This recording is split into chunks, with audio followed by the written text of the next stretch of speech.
चलिए हम अगला क्वेश्चन देखते हैं। देखिए अगला क्वेश्चन क्या है। देखिए अगला क्वेश्चन दिया गया है, एक नगर की जनसंख्या 5,60,000 है। इसमें पुरुषों तथा स्त्रियों का अनुपात 43:37 मतलब 43:37 के अनुपात में यदि पुरुषों की संख्या का 85% साक्षर तथा स्त्रियों की संख्या का 20% निरक्षर है, तब इस नगर की निरक्षरता का प्रतिशत ज्ञात कीजिए। मतलब क्या बोला गया है, हमको दे दिया गया पूरे शहर की जनसंख्या 5 लाख, जनसंख्या दी गई पूरी कितनी 5 लाख, देखिए दी गई है 5,60,000, ठीक है, इकाई दहाई सैकड़ा हजार 10,000 लाख 10 लाख 5,60,000, ठीक है। फिर उसने बोला गया क्या कौन कौन से इसमें पुरुष और महिला है, महिला और पुरुष, उनका रेशियो दिया गया है क्या, हाँ रेशियो दिया गया है 43:37 मतलब 43 अगर पुरुष हैं तो महिला कितनी है। अब देखो क्या बोला गया, निरक्षर साक्षर कितने परसेंट, पुरुष 30%, क्या बोला गया है, बोला गया है यदि पुरुषों की संख्या 88% साक्षर है, पुरुष कितने 88% साक्षर हैं, ठीक है। और बोला गया है 20% महिला बोला गया, देखो महिला फिर से निरक्षर दे दिया गया, 20% महिला निरक्षर मतलब साक्षर कितनी हो जाएगी 80%, 100 में से हम घटाएंगे 20 तो क्या निरक्षर 20%, साक्षर कितनी 80%। ये चीज आपको याद रखना है, साक्षर साक्षर लिखेंगे का निरक्षर निरक्षर। अच्छा मैं आपको ऐसे निरक्षर के टाइप से भी करके दिखाता हूँ, पहले देखिए साक्षर से दिखाते हैं। अब देखिए दोनों जगह साक्षर साक्षर, इसमें से कौन सा गरीब है, ये कितना, ये इससे कितना गरीब है, ये 8, जितना ओवरऑल आएगा 80 में हम जोड़ देंगे, सबको बराबर बराबर पैसा मिल जाएगा। ये बेसिक हो, ये मूल होता है, इसमें जो कम ज़्यादा आता है ना, इसमें जो इसमें अगर जो ज़्यादा है इसी में ऐड किया जाता है, क्योंकि सबसे गरीब तो यही है। देखिए 8 ज़्यादा है किसके रिस्पेक्ट 43 के रिस्पेक्ट में, ठीक है, 8 इंटू में करते हैं 43, ठीक है, 8 तिया 24 की 4 हाथ से लगी 2, 8 तिया 8 चौको 32, 32 और 2 34, ठीक है। और कितने लोग हैं देखिए इनको ऐड करेंगे, इन सब में बटेगा, जो मैंने बताया तो पैसा हो तो सभी में बटता है, अमीर गरीब सभी में बराबर बांटा जाएगा, क्योंकि अब तो इसका भी पैसा ले लिया गया है, अब तो ये भी गरीब हो गया। इनका ऐड करेंगे 80, ओके 80, इसको काटेंगे 80 से काटते हैं सीधे, 8 चौको 32, 320 हो गया, ये 24 बचेगा, 24 मतलब 24 बटे क्या 80। ये समझ में आने कैसे काटा, 8 चौको 32, 320 हो जाता, 24 बच जाता है, यहाँ पे बड़ा सा थोड़ा लिखता हूँ, 8 चौको 32, 24 बटे में क्या 80, 4 से काटते हैं 4 छिंग 24, ये कितना 20 बच जाएगा, फिर 2 से काटेंगे 3, ये कितना बच जाएगा 10, यही तो बचेगा ना। देखिए 4 से काटा 4 छिंग 24, 4 दूनी 20, फिर 2 से काटा 3, ये सही है, तो कितना आ गया ओवरऑल 4 सही 3/10, 4 सही 3/10%। अब क्या इसमें सबको बराबर मिनिमम 80 था, इसी में जुड़ेगा 4 सही 3/10%, ओके। अब ये टोटल कितना हो गया 84 सही 3/10%। ये चीज़ आपको डायरेक्ट याद रखना है, इनको कैसे जोड़ते हैं, इनको जोड़ना था 80 4 84 और 3, ऐसे मत जोड़ने लगा एलसीएम लेके करने लगो सब करो, ये इनका डायरेक्ट ये नंबर से जुड़ जाते हैं, जो बाद में होता है इनको डायरेक्ट ऐसे जोड़ दिया जाता है, याद रखना आप। आगे मैं आपको जब नंबर सिस्टम सिंप्लीफिकेशन पढ़ाऊंगा तो ये सब बताऊंगा। ये तीन लोग क्या ये साक्षर निकल के आए, क्या साक्षर, निरक्षर कितने हो जाएंगे, देखिए तो हमने बताया तो 100 में से घटाएंगे, इसको 100 में से घटाएंगे तो देखिए 84 तो 16 बचना चाहिए, लेकिन 16 क्या 15 बच जाएगा, ठीक है। अब यहाँ पे 3 है तो 7, 7 बटे में क्या 10% लोग क्या हो जाएंगे निरक्षर हो जाएंगे। आइए आपको समझ आ गया होगा।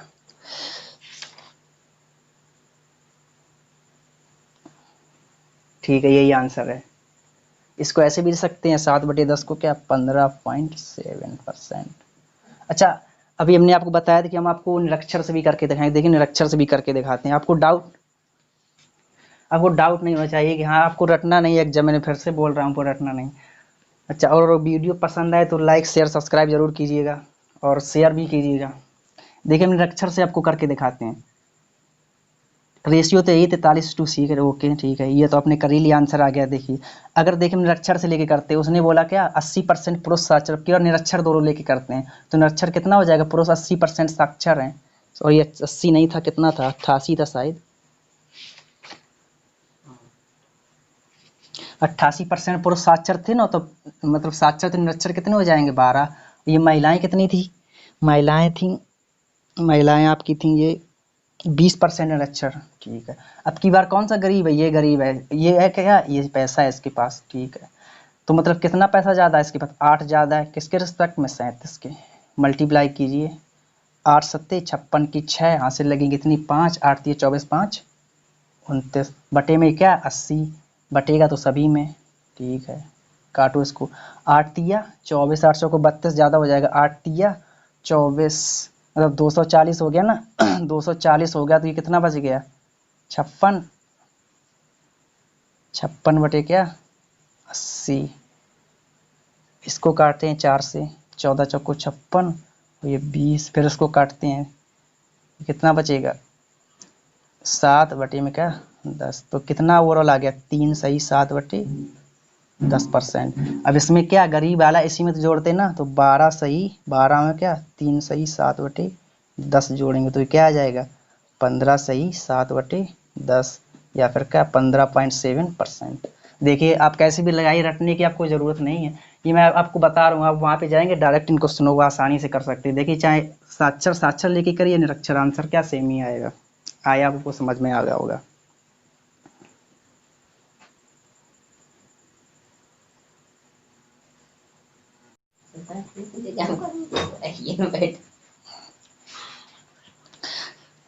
चलिए नेक्स्ट क्वेश्चन देखते हैं, आसान सा क्वेश्चन है। देखिए क्या क्वेश्चन दिया गया है, ये क्वेश्चन दिया गया है आपका,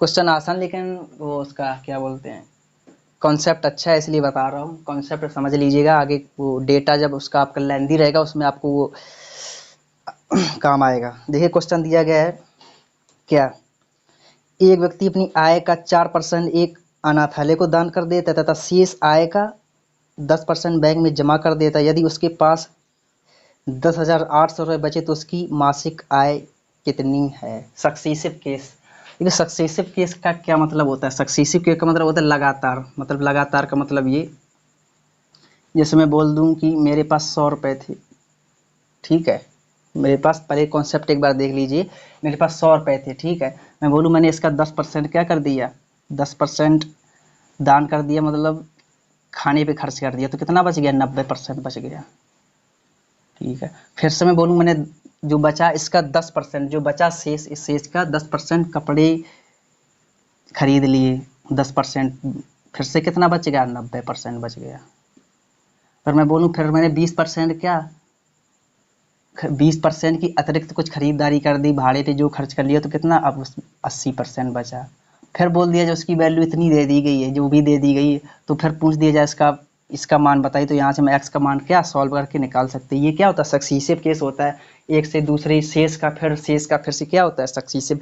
इसी तरह एक दूसरा और होता है, अगर ऐसे इसमें लिखा होता मैंने 100 रुपये थे किसी व्यक्ति पर, उसने क्या 10% तो खर्च कर लिए कपड़े पर मान लो, फिर उसने बोला 10% उसने क्या किया, फिर उसने अगर ये ना बोला शेष का, जब सक्सीसिव केस कब होता है जब बोलेगा शेष का, अगर उसने शेष का नहीं बोला, वो उसने बोला 10% कपड़े पे खर्च कर लिया, फिर अगर ऐसे बोल दिया कि 10% क्या कर दिया उसने, 10% किसी और सामान पे मान लो कपड़े खरीदने में कर दिया, तो फिर क्या 100 का फिर से क्या करेंगे 10%, फिर यहाँ से निकालेंगे अलग, फिर से 10% निकालेंगे, फिर से बोलेगा वो, फिर हमने कपड़े धुलाई पे 20% दे दिए, तो फिर क्या वो प्लस होगा, और फिर 100 को क्या फिर हमने 20% कर दिया खर्च उस पर कर दिया, तो फिर क्या हुआ वो चीज़ अलग हो जाएगी। सक्सीसिव क्या होगा लगातार, जब बोलेगा शेष का शेष सब, तब क्या होगा सक्सीसिव केस होगा। वही मैं आपको बताने जा रहा हूँ, देखिए कैसे, जैसे इस क्वेश्चन में दिया हुआ है, उसने क्या बोला, फिर से एक बार क्वेश्चन पढ़ते हैं। क्वेश्चन में बोला गया है एक व्यक्ति अपनी आय का 4% एक अनाथालय को दान कर देता है, ठीक है, तथा शेष का 10% बैंक में जमा कर देता है, ठीक है। यदि उसके पास अब 10,800 रुपये, मतलब पहले देखो क्या बोला गया है 4% क्या अनाथालय को, 4% को क्या लिखते हैं 4% को 1/25 लिखते हैं ना, 4% अनाज 4% को बता चुके हैं। अगर मेरे पीछे की वीडियो किसी ने नहीं देखे, पहले पीछे की वीडियो देखिए, जो परसेंटेज उसमें मैंने ट्रिग्नोमेट्री का मैक्सिमम और मिनिमम ऑलरेडी पढ़ा रखा है, देखिए जाके। ऐसा नहीं कि आपको वीडियो की क्वालिटी हो सकता है अच्छी ना हो, लेकिन आपके कंटेंट की क्वालिटी देखना जाके पता चल जाएगा। मैं फिर उसके बाद अगर देखिए मैं परसेंटेज पढ़ा रहा हूँ, अभी परसेंटेज की कुछ क्लासेस बाकी है, अगर हो जाए उसके बाद आप अपनी किताब में देखिए जाए कौन सा क्वेश्चन आपको नहीं उस क्वेश्चन कॉन्सेप्ट से बन पा रहा है। हर एक क्वेश्चन बनेगा, शायद ही कोई क्वेश्चन होगा, वो भी इजी मेथड से, सबसे अल्टीमेट कॉन्सेप्ट के साथ। देखिए उसने क्या बोला, 4% क्या दान कर दिया, एक 4% का 25 ने, मतलब क्या 25 से क्या बचा, 24 बच गया। फिर क्या बोला है उसने, फिर बोला, फिर उसने बोला हुआ है तथा शेष का 10%। देखिए सक्सीसिव केस है, शेष का 10% मतलब 10 का 9 बचा। फिर उसने बोला क्या, फिर उसने बोला कि उसके बाद ओवरऑल कितनी, बाद में 10,800 रुपये बचे। ये क्या बचेगी, 10,800 रुपये बच गई। मतलब 9 यूनिट की पहले तो उससे 25 रुपये थे, उसने दान कर दिए, 24 बचे। उसके बाद फिर उसने क्या किया, यहाँ पे किया 10 का क्या कर दिया, 10 का क्या कहाँ पे दान किया था, 10% क्या कर दिया, बैंक में जमा कर दिया, 10 का 9 बच गया, 10 का 9 बचेगा, दान कम हो रहा है। तो ये 9 यूनिट की वैल्यू कितनी, लास्ट में यही तो बचा ना 9 यूनिट, उसकी वैल्यू कितनी दी गई, एक ये 10,800, इसको काटेंगे 9 एकड़ 9, यहाँ पे 2 9 दूनी 18, 1200 आ गया। तो यहाँ पे निकालेंगे, यहाँ पे कितनी वैल्यू हो जाएगी ओवरऑल की, 12,000। अब इस कॉलम में आएंगे तो इससे डिवाइड करेंगे, 24 पंचे 120, 500, एक यूनिट की वैल्यू कितनी 500, तो 25 यूनिट की वैल्यू कर 25, 25 पंचे 125, 12,500 रुपये। मतलब प्रारंभ में उसके पास कितने पैसे थे, 12,500 रुपये। अब इस क्वेश्चन से क्या डेट आपका अगर दिया होता 37.5, तो 8 से क्या 11 हम कर देते, 62 दिया होता तो कुछ भी, मतलब डेटा कैसा भी हो तो आसानी से क्वेश्चन को इस कॉन्सेप्ट से हम कर सकते थे। और फायदा क्या, अगर इसमें पूछ दिया जाता कि उसने यहाँ की वैल्यू दान मतलब 10% जो खर्च की अनाथ है, उसके बाद कितनी बची, तो कितनी यहाँ पे बचती, 24 पंचे 120, मतलब क्या यहाँ पे भी कितनी बची, जो वैल्यू यहाँ की होती वो वैल्यू यहाँ पे रेशियो अलग होला। देखिए यहाँ पे भी 500 आया, ऐसे मल्टीप्लाई करेंगे 24 पंचे 120, ये एक ही होती है। तो यहाँ पे कितना उसको कितना 12,000 रुपये उसने बचे थे। उसके बाद यहाँ पे कितनी 12,000 रुपये दान कर दिए, कितने बचे उसके बाद 10,800। प्रारंभिक उस पर कितने पैसे थे, 12,500 रुपये।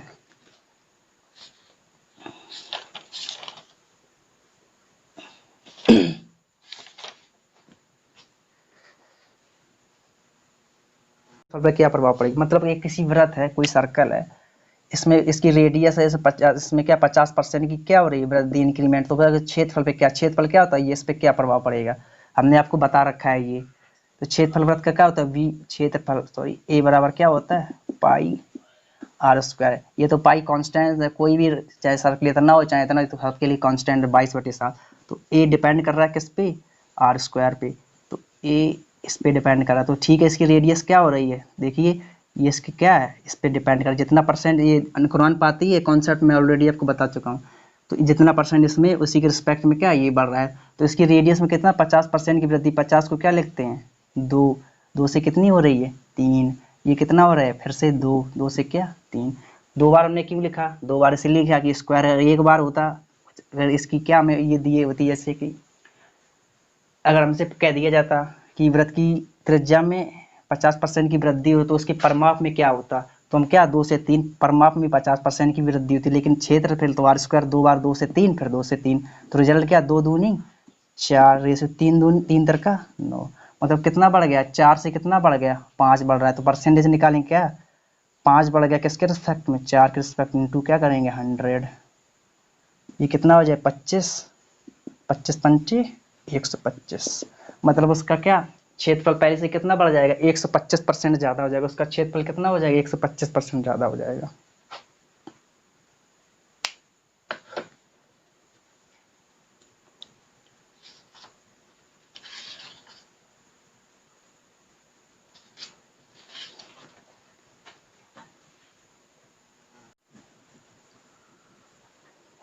देखिए किसी शहर की जनसंख्या क्या 20% की वृद्धि, क्या 5 से कितना हो गया 6 हो गया, फिर 25% की वृद्धि हो रही, मतलब 25 को 4 लिखते हैं ना, 4 से क्या 5% की वृद्धि हो, दोनों का मल्टीप्लाई इनिशियल होता है, ये क्या होता है ये प्रारंभिक होता है, ये क्या होता है अंतिम होता है। तो 5 चौको 20, ये कितना 6 पंचे 30, कितना बढ़ गया 10 यूनिट बढ़ गया, किसके रिस्पेक्ट में, जो पहले होता है ना प्रारंभिक, उसी रिस्पेक्ट में बढ़ता है, इंटू 100, 20 पन 100 कितना 50% की क्या वृद्धि। देखिए आसानी से क्या, आसानी से हमने क्वेश्चन कर लिया।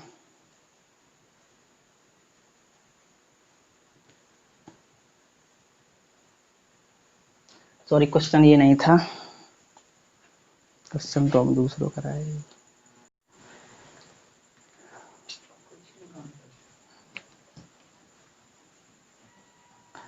देखिए क्वेश्चन अगला क्या दिया दिया गया, किसी नगर की जनसंख्या 85 और इसमें प्रथम वर्ष 20% की तथा अगले वर्ष 25% की वृद्धि हो, 2 वर्ष बाद इसकी जनसंख्या क्या होगी। मतलब देखिए पहले क्या, पहले हो रही 20% की जी, पहले 20% की, मतलब 20% मतलब क्या होता है 5 से क्या होगा 6, फिर 25% की मतलब क्या, 25 को 4 लिखते, 4 से कितनी होगी 5। अब की बार देखो फाइनल नहीं दी गई, अब की बार प्रारंभिक दी गई, उसने क्या बोला कि जनसंख्या इतनी है, तो उसने पूछा 2 वर्ष बाद क्या होगी, मतलब क्या यहाँ पे क्या होगी, यहाँ पे दी गई मतलब 5 यूनिट की वैल्यू कितनी दी हुई है 8500। इसको काटेंगे तो क्या 17 अपना 85, 1700 आ गई 1 यूनिट की वैल्यू, तो यहाँ पे करेंगे 17 छिक्का 102, मतलब क्या 102, इसकी वैल्यू कितनी थी, इसको ऐसे मल्टीप्लाई मत कीजिए, ऐसे ही लिख दिए 1700, इसको 6 इंटू में क्या, इस 6 यूनिट की वैल्यू कितनी हो जाएगी 1700। ठीक,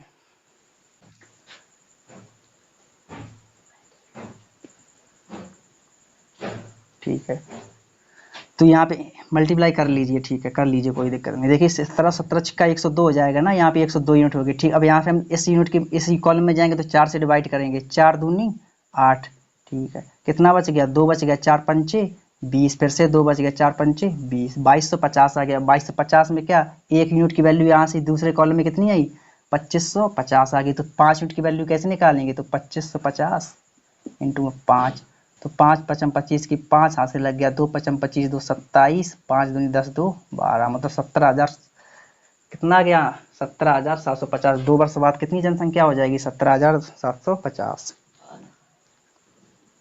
सॉरी ये 12,750 है यहाँ पे।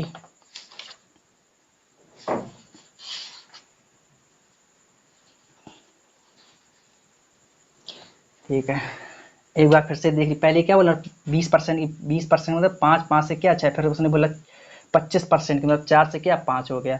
इनिशियल वैल्यू कितनी थी, प्रारंभिक मान दिया था तो कितना 85, तो 5 से काटा 1 यूनिट की वैल्यू कितनी आएगी 1700, 6 यूनिट की वैल्यू निकालेंगे किसी कॉलम में कितनी हो जाएगी 2500। ये यूनिट सेम होते हैं, तो अब यहाँ से हमने इस यूनिट की वैल्यू यहाँ पे कितनी आ गई 110,200, इस यूनिट में जाएंगे 4 और 5 में, 4 से काटेंगे 1 यूनिट की वैल्यू क्या 4 दूनी 8, 4 पंचे 20, 2 4 पंचे 2200, 2550 आ गई। तो 5 यूनिट की वैल्यू कैसे निकालेंगे, इस यूनिट में 1 यूनिट की वैल्यू कितनी आई 2550, तो 5 यूनिट की वैल्यू कैसे आएगी 2550 इंटू क्या 5 मल्टीप्लाई करेंगे, आंसर ये आ गया हमारा।